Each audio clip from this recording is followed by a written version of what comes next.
بارے میں بڑا سننے کو ملتا ہے. اٹس اے ٹرم جو کہ بہت زیادہ استعمال ہو رہی ہے اور اس پہ بہت زیادہ لوگ سوالات بھی کر رہے ہیں, کچھ چائلڈہڈ ٹراماز کو لے کے, یا کچھ آپ کہہ لیں حادثہ ہو گیا اس کو لے کے, یا لوزنگ اے لوڈ ون, اس کا ایک ٹراما ہو جاتا ہے. Obviously people are not able to overcome such a grief, and then there are all sorts of traumas. But to begin with, یہ ٹرم اتنی زیادہ سنی گئی, اور ٹو بی آنیسٹ میرے جو ٹائم تھا 90s کی بات کر رہا ہوں, جب میں ایک ینگسٹر تھا, ٹین ایجر تھا, ارلی 2000s, تو I never heard this term trauma, but now it's so commonly used. Is it even real, یہ جو ٹراما کی ٹرم ہے؟ الحمدللہ رب العالمین والصلاۃ والسلام علی سید الانبیاء والمرسلین.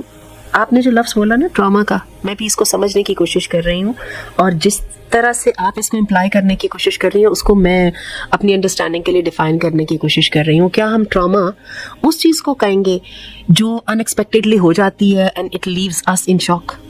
ٹھیک ہے, اچھا, for a short while, for a long while, and some times permanently, temporarily, کہ ہمیں بات سمجھ آ گئی نا کہ ایک دم بجلی چمکی, آپ ٹراماٹائزڈ ہو گئے, فائن, لیکن جب تو 2 منٹ کے بعد 3 منٹ کے بعد ٹھیک ہو گئے, جب اطمینان ہوا, یعنی فرائٹن ہو گئے, ان دی سینس فرائٹن لے سکتے ہیں ٹراما کو ان دیٹ سینس. اچھا, اب شاک کی جو ہے نا, گوئنگ انٹو دی شاک, یہ کچھ دیر کے لیے انسان کو پیرالائز کر دیتا ہے, ٹھیک ہے, نہ انسان کا دماغ کام کرتا ہے, نہ انسان کی جو ہے وہ جسم کام کرتا ہے, اور تھوڑی سی عرصے کے بعد جو ہے نا ہماری حسیات کام کرنے لگتے ہیں. اس کا مطلب یہ ہے کہ ان ایبلٹی ٹو فنکشن, ٹھیک ہے نا, اس کو ہمیں ٹراما کا نام دینا چاہیے. اور ہم بھی ان لوگوں کو بیمار سمجھتے ہیں جن کی جو نارمل کیفیات ہوتی ہیں نا, وہ اتنی جگہ تک ڈیولپ کر جاتے ہیں, اتنی پوائنٹس تک ڈیولپ کر جاتی ہیں کہ جس میں ان کے ساتھ ان کے لیے عام انٹریکشنز, ڈیلی روٹین کو کیری آؤٹ کرنا جو ہے وہ ممکن نہیں رہ جاتا, اور ہم یہ کہتے ہیں کہ اب یہ بیمار ہے, ان کو اب بھیجا جائے کسی معالج کے پاس, تاکہ ان کو کوئی اسپیشل ٹریٹمنٹ دیا جائے جو کہ نارمل انسانوں والا نہیں ہے, جو کہ اس طرح کے مریضوں والا ہونا چاہیے. تو آپ کے خیال میں ہم ٹراما کو اسی طرح سے ڈیفائن کر لیں؟ جنرل ڈیفینیشن دیکھیں تو اس میں ایک اسٹریس کا ورڈ آئے گا کہ انتہائی اسٹریسڈ رہے بندہ, اور اس میں فرائٹننگ ایک ورڈ آتا ہے کہ بندہ بہت زیادہ ڈر کے زندگی گزارے, اس کو نائٹ میئرز آنے لگے, اس کو فلیش بیکس ہوں اس چیز کے. مثال کے طور پہ ہمارے ایک جاننے والے ہیں, تو ان کی mother unfortunately, very sad incident, she got burned, kitchen میں آگ لگی, اور وہ ان کی آنکھوں کے سامنے انہوں نے مجھے بتایا کہ ہم کچھ کر بھی نہیں سکے, یعنی مدر جو ہے وہ ان کی ڈیتھ ایسی ہو گئی. تو اس کا ظاہر ہے ٹراما تو ہے انہیں, لیکن ماشاءاللہ وہ بہت بریو فیملی ہے, اور religion has help them a lot obviously to cope up with this. اور وہ آتا ہے نا کہ شہید ہے ایسا بندہ جو جل کے کسی حادثے میں موت ہو جائے. لیکن آئی تھنک کہ ٹراما میں فلیش بیک بھی ہے, بہت زیادہ ڈر ہے, نائٹ میئرز ہیں, پھر اس میں کوگنیٹیو ایبلٹیز آپ کی بہت ہٹ ہو جاتی ہیں, you are not able to think positive, you are not able to function properly. تو آئی تھنک آنٹی یہ بہت لوز استعمال ہوتی ہے, جیسے آپ نے بھی کہا کہ بجلی چمکی اور آپ ڈر گئے, دیٹس ناٹ ٹراما. اسی طرح کہ آپ یو کین سے کہ میں فرائٹن ہو گیا, but don't call it so loosely کہ میں ٹراما میں آ گیا.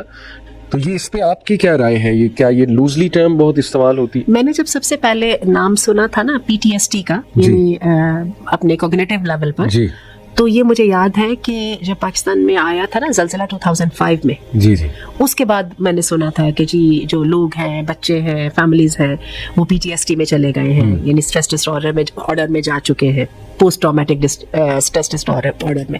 اس کے بعد ریسنٹلی ہم یہ ٹرم سن رہے ہیں جو غزہ میں ہو رہا ہے, وہاں پہ بچے جو ہے ان کو نائٹ میئرز آتے ہیں, بچے جو ہے خوف زدہ ہیں, بچے پیسیفائی نہیں ہو پاتے, ان کی ہمیں باتوں کی سمجھ آتی ہے. لیکن یہ ہے کہ وہی جیسے کہ آپ نے شروع میں بات کہی نا کہ ہم نے بہت ساری چیزوں کو بڑے آرام سے لینا شروع کر دیتے ہیں. آپ کبھی نوٹ کیجئے گا, ہم ہیلوسینیشنز کا نام بڑے آرام سے لے لیتے ہیں. اسی طرح ہم جو ہے نا اینزائٹی, پینک اٹیکس, جو آپ نے عموماً لوگوں سے سنا ہوگا, وہ میں وہاں پہ کھڑی ہوئی, گرمی اتنی زیادہ ہوگی, رش اتنا ہونے لگ گیا, اور کام اتنا لیٹ ہو رہا تھا کہ مجھے تو پینک اٹیک ہونے شروع ہو گیا. اسی طرح سے کر کے ٹراما, میں تو جی ٹراماٹائزڈ ہو گئی. میں نے ایک جاب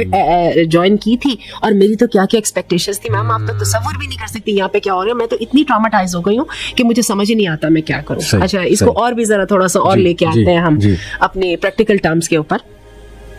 میں نے یہاں پہ شادی کی, اور کیا کیا میں تو ارمان لے کے گئی,